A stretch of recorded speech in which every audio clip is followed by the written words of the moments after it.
Eu não acredito em Deus, mas até aí também. Não acredita? Mas por que você não acredita em Deus? Qual que é a boa? Cara, eu não. Porque eu sou assim, esse cara tem que ter uma explicação, entendeu, cara? Se eu Sim, não vou sim, ver aqui, se eu não aparecer, é sim. igual extraterrestre, entendeu? Eu não acredito Uhum. também, que o pessoal até zoa Sim, comigo.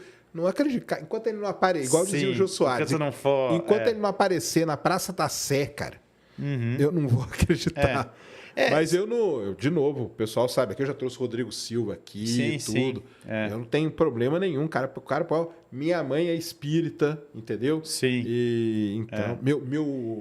meu orientador, cara, de mestrado e doutorado, Uhum. monge budista. Sim, sim. Monge Sim, sim, budista. sim. Então, assim, mas aí é uma coisa Sim. minha, né? Eu sou. Não, se você quiser, eu explico por que que eu concluí. Ah, Porque quando eu comecei a estudar esse assunto, né, eu tinha absoluta certeza de duas coisas. Falei, cara, se Deus existe, não dá para saber nada.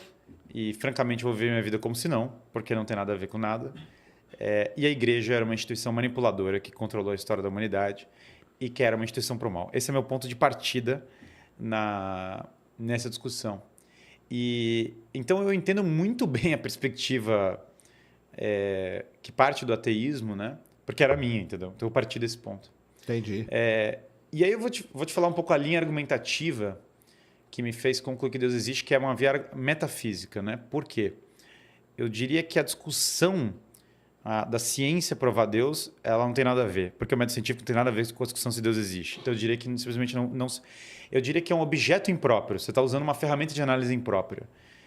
Assim como a discussão científica, o método científico não serve para discutir verdades de cunho moral, que é impróprio.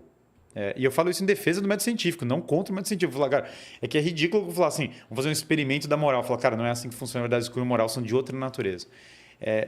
Então tem uma série de coisas que verdades de cunho lógico são de outra natureza, você não usa a ciência para provar a verdade de cunho lógico.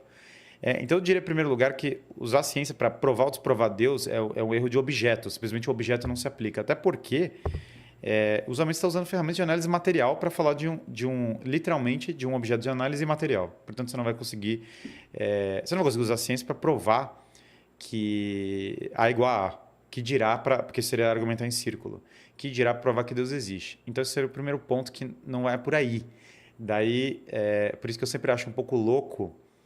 A perspectiva é mais comum, não estou falando isso para começar a polêmica religiosa, mas eu vejo que a linha argumentativa mais protestante, ela é um pouco exótica para mim. Talvez da minha perspectiva mais católica, tomista, ela é meio Entendi. exótica, porque ela, ao invés de ir para metafísica, ela tenta entrar numa discussão científica que eu, francamente, não acho que vai chegar na conclusão que Deus existe, entendeu? Entendi. Pela ferramenta que a galera está debatendo.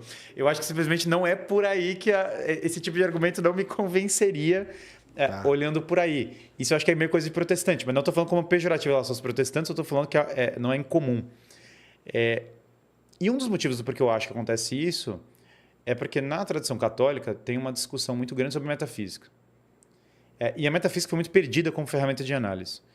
E eu diria que o argumento fundamental para a existência de Deus, ou todos os argumentos bons, são metafísicos. Eles não são argumentos científicos, eles não são argumentos de cunho experimental, porque não faz o menor sentido, e eles são argumentos fundamentalmente de cunho metafísico. Bom, qual que é o argumento metafísico para a existência de Deus que eu acho fascinante? Então, primeira coisa, Aristóteles, quando ele vai discutir na metafísica, uma das grandes bases da metafísica é a discussão sobre atualidade e potencialidade. Então, atualidade nada mais é do que uma coisa que é efetivamente, e potencialidade é uma possibilidade. Então, essa garrafa pode cair, ela tem a possibilidade de cair, e ela está do jeito como ela está. Se ela cair de fato, a atualização dessa potencialidade, que é o que Aristóteles chama de movimento. Movimento para Aristóteles não é um movimento mecânico, né, que a gente está acostumado do Sim, Newton e sim. outros. O que ele quer dizer por movimento, na verdade, o termo, Essa mudança aí, né?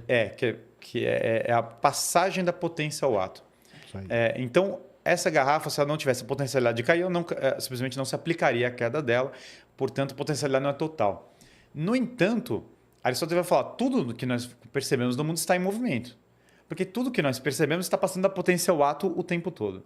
Todas as coisas sempre têm algo que era potencial e que está se atualizando, e essa é meio que a estrutura metafísica básica. Bom, só que aí nós vamos perceber um problema nessa cadeia. Por quê? sempre que nós passamos da potência ao ato, nós precisamos de algo em ato anterior à potência. Então, a sequência PA não pode existir. Por que não pode existir? Porque, do contrário, eu teria que admitir a geração espontânea, que acontece por nenhuma causa. Por que cai essa água? Por nada. Ela cai porque ela cai. Porque, simplesmente, potências podem se atualizar do nada. Do nada, uma coisa pode acontecer sem um motivo.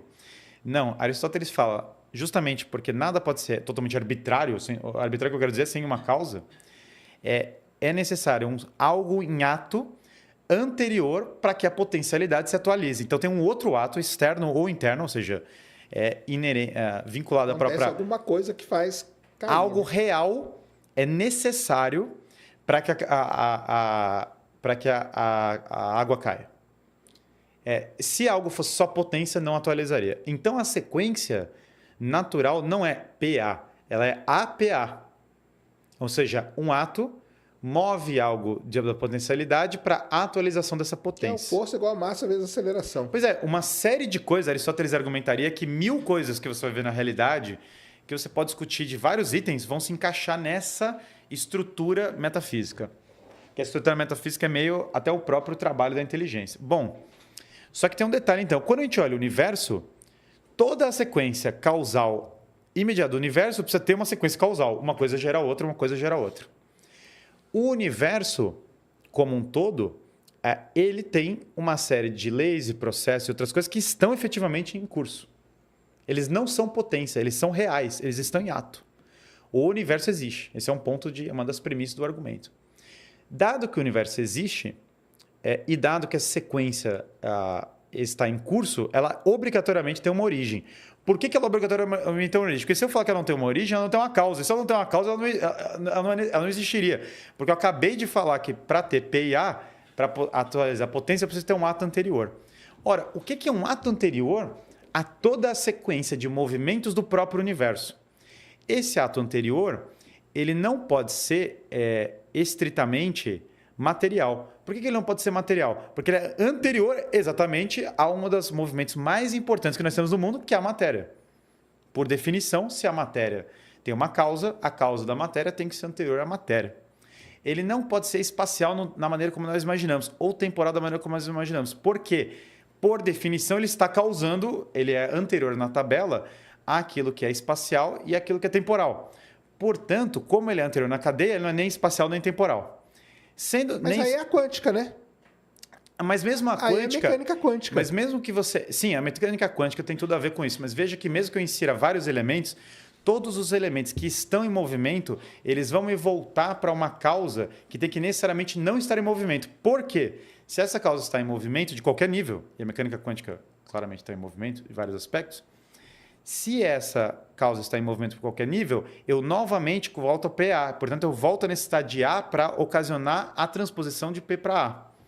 Como eu necessariamente preciso de A anterior para a transposição de P para A, em outras palavras, eu preciso da atualização dos movimentos, o ato original, que é o primeiro, ele não pode, por definição, estar em movimento. Porque se ele estiver em movimento, ele quebra toda a sequência, porque ele demanda um ato anterior, então ele não é o primeiro. Então, se a partir do momento que eu introduzir qualquer... Mas tem esse primeiro? Essa que é a pergunta. Esse primeiro, ele é pela ele sequência... existiu? Será? Não é que ele existiu. Em termos do que a gente está falando, Mas em termos da física, eu digo. Em termos da física, a gente não está fazendo análise física. É uma análise metafísica. Tá, tudo bem. A experimentação física ela é totalmente independente disso. Eu acho impossível, sinceramente, chegar na conclusão que Deus existe pela física. Eu acho que não tem nada a ver. Não, Deus não. Mas eu estou falando o início aí de tudo aí que você falou. Mas esse início, veja, qualquer item que a gente introduza vai continuar persistindo o problema que eu estou falando. Por quê? Você fala que tem cordas, você fala que tem uma dinâmica quântica, você introduz qualquer item. Se esse item está em movimento, persiste o problema que eu falei. Porque esse primeiro ato não pode estar em movimento. Ele também não é temporal e ele não é espacial. E não sendo temporal e espacial, ele também tem um outro detalhe. O universo tem um elemento de acaso. No entanto, o universo não é por acaso, porque ele também tem um elemento de ordem. Repara que o universo não é só acaso, ele tem ordem e acaso, os dois convivem. Aristóteles, bom e velho, fala isso. Ordem, acaso, não precisa necessariamente ter algo de inteligência por trás do acaso, isso é evidente. No entanto, ordem, por definição, é inteligência. A própria ordem é inteligência, no sentido de que a própria inteligência é ordenar as coisas. Quando eu falo de um A original, um ser em ato, que os medievais muito belamente chamam de ato puro, pura existência, que não é material, que não é espacial, que não está em movimento, portanto é eterno por definição, na medida que não está em movimento, que é princípio de ordem, porque originou toda a ordem do cosmos, esse é exatamente o conceito de Deus. Então, quando nós falamos em metafísica, da sequência da passagem da potência ao ato, eu sou obrigado a postular que Deus é a origem de todas as coisas. Porque eu sou obrigado a postular que existe um ato puro na origem de todas as coisas. Do contrário, o que eu estou afirmando? Se eu não admito esse ato puro, eu estou afirmando que existiu em algum momento uma passagem da potência ao ato que não teve causalidade alguma. Em outras palavras. Pode ser, fisicamente pode ser, né? Mas se eu postulo isso, entende? Eu quebrei o princípio da premissa. Então, como o doutor argumenta, se eu quebrar a premissa... Mas aí você sai da metafísica para a física, né? A física, veja que a discussão aqui, quando a gente fala assim de geração do não tem nenhuma causa, a gente voltou para a premissa do argumento. A premissa do argumento é as coisas que acontecem têm uma causa. Ah, sim. Se eu afirmar partiu dessa premissa, né? Claro, mas todo argumento parte de uma premissa. Sim. Se eu afirmo que as coisas não necessariamente têm uma causa, qual é o problema da quebra desse argumento? Porque ele é um argumento tão bom. Eu coloco em xeque todo o conhecimento humano sobre tudo, mas não só todo o conhecimento humano sobre tudo, como a própria ciência. Porque se as coisas podem não ter uma causa, eu posso literalmente afirmar que a água caiu por nenhum motivo e não existe investigação sobre isso. Que é como David Hume falou que Deus não existia, não existe causa, não existe causalidade. Bom, mas aí o problema dessa lei argumentativa é que eu estou agindo contra a razão humana porque eu estou falando o seguinte, nenhuma causa. O John Lennox, que é um matemático, uma vez falou uma coisa fascinante. Você está andando na rua, você acha uma esfera, a esfera é super ordenada, super complexa. E aí você fala, o que é isso? Isso não é nada, isso não tem origem. Essa é a pergunta, essa é a afirmação mais anti-científica do mundo. Fala, cara, isso não é nada. Se você só falar que a esfera é o universo inteiro, não muda a pergunta, ela só continua maior. Então, o que eu diria? Que a prova... Tem um livro maravilhoso, recomendo fortissimamente para quem quiser se aprofundar nesse tema. A prova da existência de Deus, que é a prova do primeiro motor imóvel, que é essa que a gente falou, ou seja, toda a sequência do universo precisa ter uma origem, essa sequência é ato puro, ela é extremamente fantástica. O livro do Edward Feser, que aliás é filósofo da ciência também, baita cara, chama Refutando o Neoateísmo. A última superstição, 2 pontos, Refutando o Neoateísmo. E o que eu acho maravilhoso do Feser, que eu acho melhor que a maior parte dos argumentadores sobre esse assunto, é que ele resgata... Primeiro que ele entende ciência, portanto ele não perde o tempo dele usando uma argumentação circular para falar disso. Porque, veja... Por definição física, eu estudo a natureza. Não tem outro negócio. Se eu estou falando da origem da natureza, o estudo da natureza não vai me entregar uma resposta da origem da natureza. Só uma análise lógica, que é o que a gente está fazendo, é uma análise puramente... É lógica pura. A gente não está usando experimento. Experimento algum vai me mostrar isso. Só a lógica pura vai me aventar. Quando eu li e entendi isso, falando agora de um ponto de vista pessoal, eu olhei e falei, caramba, calma. Deixa eu entender, eu parei assim, todo o meu negócio eu parei e falei, calma. Para meu choque, uma grande parte de pessoas na história da humanidade se convenceram por esse mesmo argumento e esse argumento está circulando aí a tal. Eu empilhei livros ateus, vários, comecei a empilhar vários. Comecei a tentar um bom argumento para refutar as 5 vias de São Tomás, não um bom argumento para outras vias piores. Quanto mais eu achava, eu falava, cara, não tem uma desgraça num argumento que está indo nessa linha, entendeu? A galera vai por outras vias, vai por outros caminhos. Mas o bom e velho São Tomás, ninguém está batendo. E na medida que eu fui empilhando, eu comecei a reparar uma coisa. E empilhei outros tantos argumentos, para quem riu da palavra prova. A prova em sentido metafísico é diferente de prova em sentido científico. A gente está usando outra terminologia. Tem que falar aqui que a gente está falando de metafísica. Cara. A gente não está falando de... Isso aqui não é ciência, que é metafísica. São coisas, são áreas do conhecimento separadas. Por isso que o que eu estou propondo aqui eu não estou propondo prova nenhuma para a existência de Deus científica. Estou até absolutamente cético da possibilidade de tal prova. Estou propondo uma prova metafísica, uma outra coisa.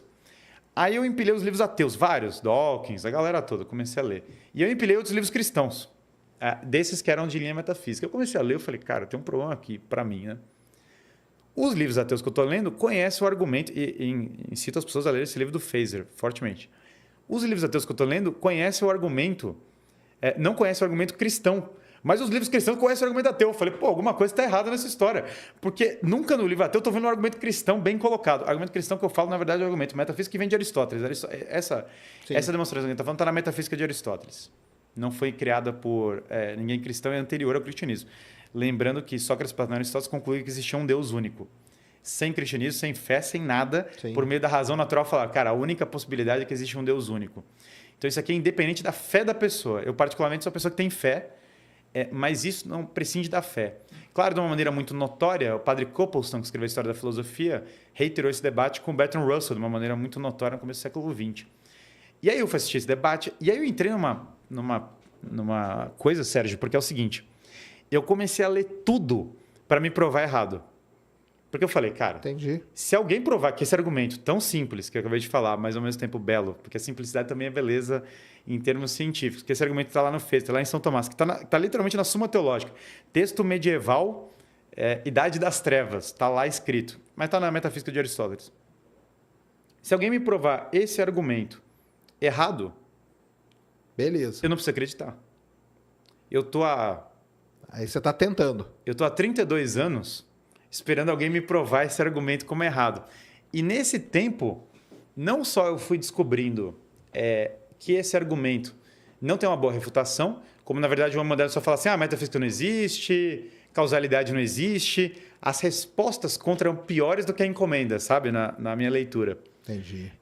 Aí eu me tranquei em casa, eu me converti literalmente assim. Eu descobri a prova da essência de Deus, eu me tranquei em casa com a Suma Teológica, eu falei, eu vou refutar isso aqui, porque daí eu não preciso acreditar nesse negócio. E debate interno sério, porque eu levo a sério isso. Inclusive, na internet as pessoas adoram polêmica sobre isso. Eu sou muito aberto. Se alguém provar que eu estou errado, eu mudo. Inclusive, eu renuncio à crença em Deus facilmente se alguém demonstrar que o que eu acabei de falar está errado. Eu realmente renuncio. Tranquilidade total. É só a pessoa me demonstrar, falar, Guilherme, está errado por isso, isso, isso. É por isso que o erro está aqui, é por isso. Novamente, estou há 12 anos nessa. E aí, quando eu comecei a me chocar que ninguém sequer endereça o argumento de uma maneira boa, eu falei, cara, me tranquei na Suma Teológica. Sabe qual é o problema? Quanto mais eu lia São Tomás, pior ficava. Pior ficava pro meu lado, entendeu? Não pro lado de São Tomás. Eu falava, cara, esse cara tá mais inteligente que eu. O cara tá manjando do que tá rolando aqui de uma maneira muito pesada. E o que ele está falando tem uma coerência que eu nunca vi antes na minha vida como uma pessoa. Então, eu lendo aquilo, eu falei, cara, Deus existe. E aí eu saí dali e falei, agora eu preciso... Bom, e que também, vamos lembrar, a conclusão predominante na história da civilização é Deus existe. A conclusão, sim, claro. A conclusão exótica é a nossa. A nossa é exótica. A nossa, que eu quero dizer, é a da nossa cultura contemporânea. No entanto, a nossa cultura contemporânea também está falando que sexo biológico não existe, o que me leva a crer que a nossa cultura contemporânea também tem vícios complicado. intelectuais.